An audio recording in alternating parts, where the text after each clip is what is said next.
Buenas tardes, chicos. Una de las unidades pendientes que teníamos era microbiología, donde encontrábamos a los virus, a los protistas y a los hongos. En los virus, pues tenemos que son partículas microscópicas que infectan a los organismos y que los teníamos en un área gris entre el concepto de vivo y no vivo, ya que ellos por sí solos no podían replicarse, pero que al poder ingresar a una célula viva afectan su comportamiento. Esto implicaba que ellos por sí solos pues no tienen los sistemas enzimáticos para poder fabricar su energía y por eso exclusivamente requerían ingresar a las células vivas. Ejemplos de estos tenemos el hepatitis B, el virus del ébola, la influenza y ciertos bacteriófagos. En el tamaño de los virus podemos encontrar que se encuentran entre 10 a 200 nanómetros. Estos no se pueden observar con microscopio óptico y que si podríamos comparar con el tamaño de una bacteria promedio, pues son mucho más pequeños que esta. Estos los podemos encontrar en todos los reinos de la naturaleza, particularmente en los animales. Un ejemplo de esto sería el VIH, el SARS-CoV-2. En las plantas podemos presentar el virus del mosaico de tabaco. En los bacterias podemos encontrar los bacteriófagos. Un ejemplo de estos es el virus T4. También los virus pueden infectar hongos. Ejemplo de estos es el partiviridae. Y por último, pueden existir virus que se encuentran dentro de otros virus, como el mamavirus, que hace parte de un concepto de un virus que infecta a otro virus.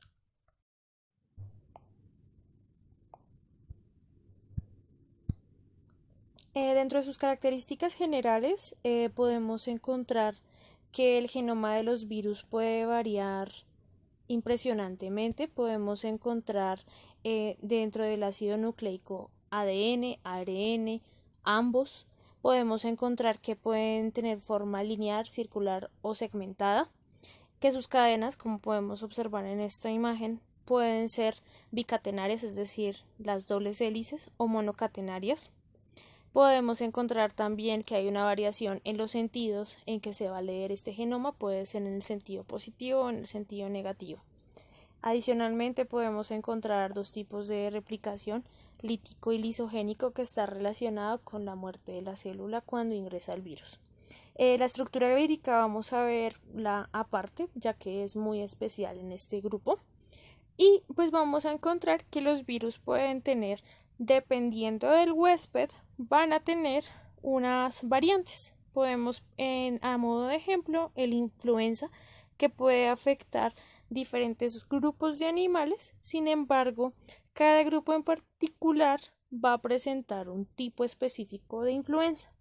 Finalmente, el concepto de patogenicidad en los virus es muy importante, ya que es la capacidad para producir una enfermedad en el huésped, y esto va a estar dependiente del ciclo de vida del virus, cómo ingresa ese virus, si es por vía aérea, qué efecto hay en el sistema inmune, es decir, cómo esas células pueden defenderse en contra de ese virus, si ese organismo, esa persona, es susceptible al virus, y cómo son los vectores, es decir, esos animales que generaron o tuvieron en el primer momento la partícula vírica adherida a ellos.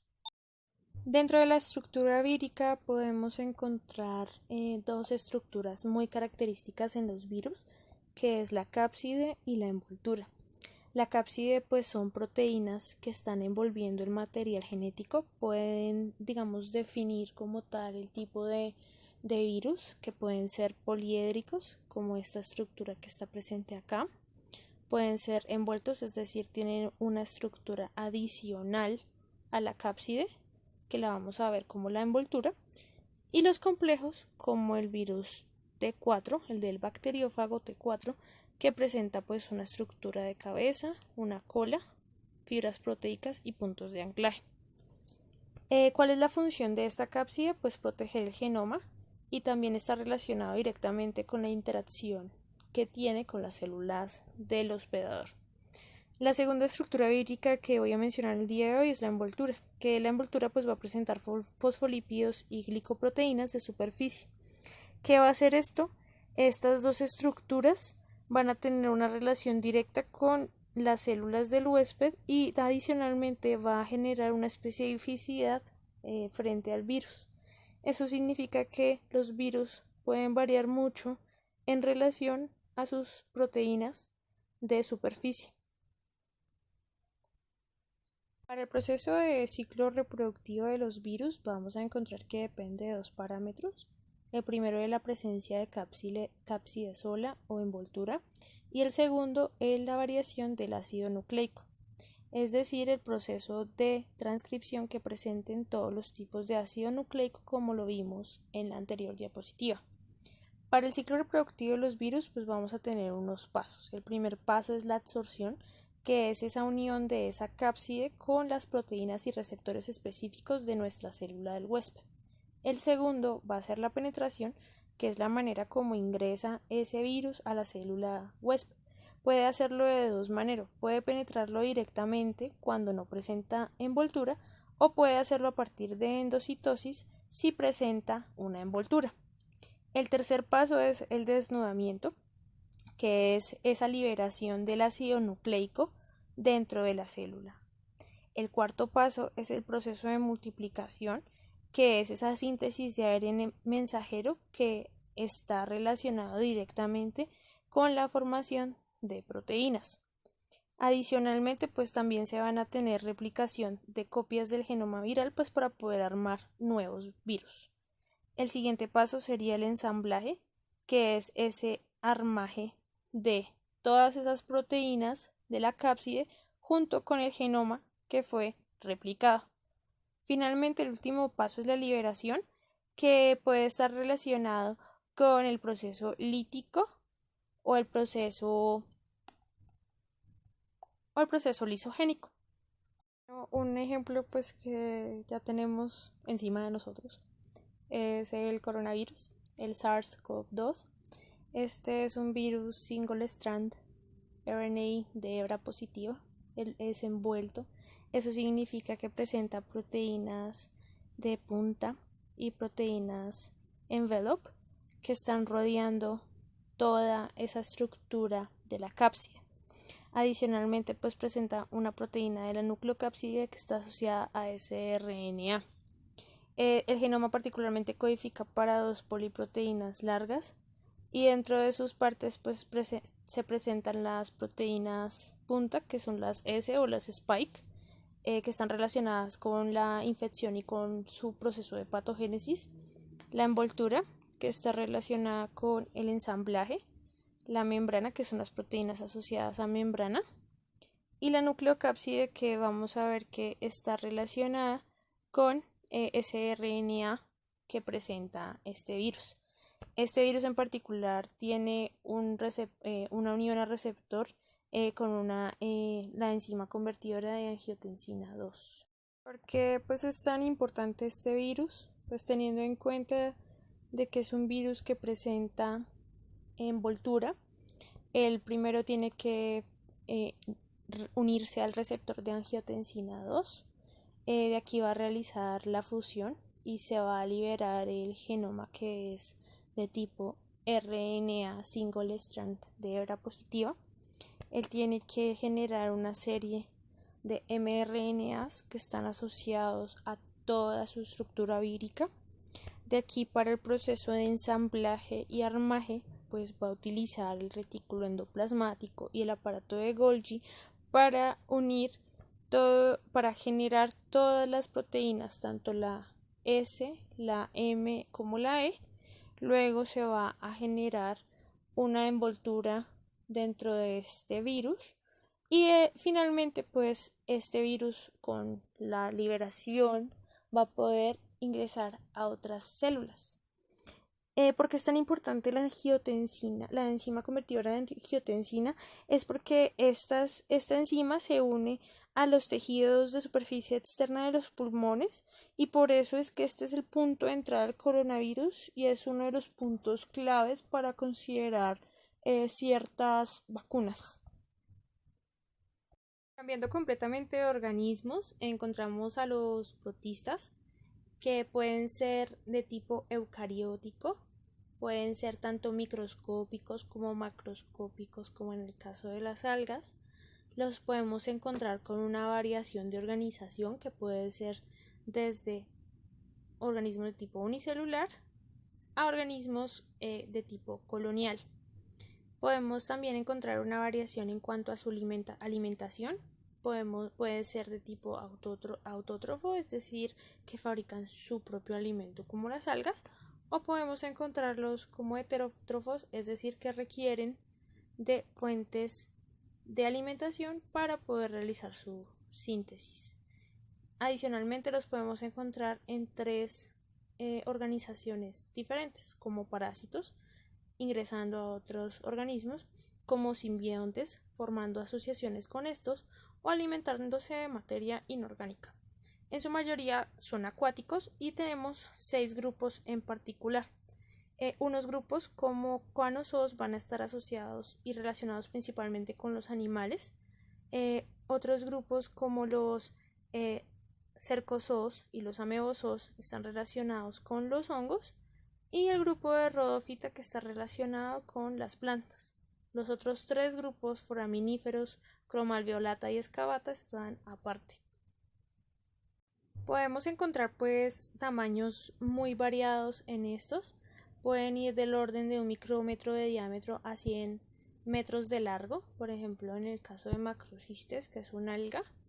Y en esta imagen podemos detallar los diferentes tamaños en relación con, por ejemplo, el virus de la influenza. Estos organismos pueden presentar reproducción de tipo sexual y asexual, y a estos supergrupos como Excavata están asociados a plantas o animales, Cromalveolata a plantas y animales, Cercozoos, plantas y animales, Amebozoos a hongos y Coanozoos a animales. Adicionalmente, pues ya hablando específicamente de cada protista, cuando están relacionados con las plantas, son organismos autótrofos fotosintéticos. En su mayoría constituyen el plancton que encontramos en el mar, y estos van a tener pues una gran variedad de pigmentos fotosintéticos, de qué se van a alimentar, de los ciclos de vida y de los componentes de la pared celular. Podemos, dentro de los grupos de los protistas que se parecen a las plantas, encontramos a los dinoflagelados, que es los que les mencioné en el número 1. En el 2, las diatomeas. En el 3, las euclenófitas. En el 4, las rodófitas, que son las algas rojas. En el 5, las algas pardas. Y en el 6, las algas verdes o las clorófitas. El segundo grupo serían los que son similares a los animales. Estos pues pueden presentar heterotrofía, eso significa que no producen por sí solo su alimento, puede ser por absorción o por ingestión que adquieren su alimento, y los podemos encontrar pues en el agua o en el suelo. Lo más interesante de estos es que algunos pueden ser parásitos o predadores de otros organismos. Entonces, dentro de estos encontramos el primero, que son los zooflagelados. En el 2 encontramos los sarcodinos, como las amebas, que son los habitantes de charcas. En el tercero tenemos los esporozoos, como el Plasmodium, que es el causante de la malaria. Y el cuarto, los cilióforos, como los paramecios, que viven en las charcas.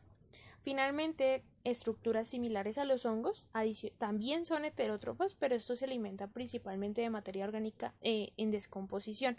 Tenemos en el número 5 los Omicota o los mohos acuáticos, que están asociados directamente con causantes de enfermedades en plantas.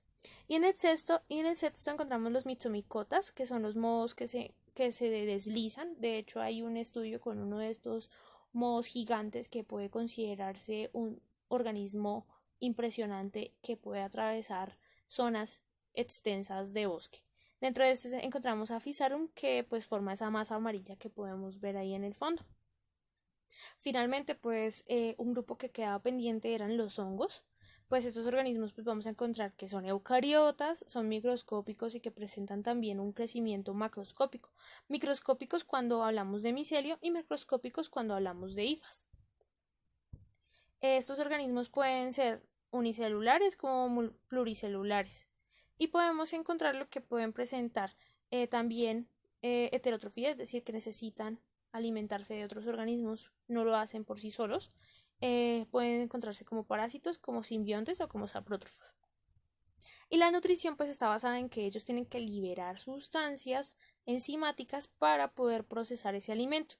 Una característica muy interesante de ellos es que presentan una pared celular con quitina, muy interesante. Finalmente, pues su reproducción puede ser de tipo asexual o de tipo sexual. Los hongos vamos a encontrar que hay dos grupos grandes de estos. Los hongos superiores, dentro de estos encontramos a los ascomicetos y basidiomicetos. Principalmente en los ascomicetos encontramos las levaduras, que son las causantes de que tengamos bebidas de tipo alcohólico, que tengamos pan, que tengamos vinus. Y las trufas, que son unos alimentos súper costosísimos en el mercado. En los basidiomicetes podemos encontrar dos grupos grandes, que son los champiñones, el Agaricus bisporus, y las setas venenosas o setas que producen metabolitos secundarios muy interesantes.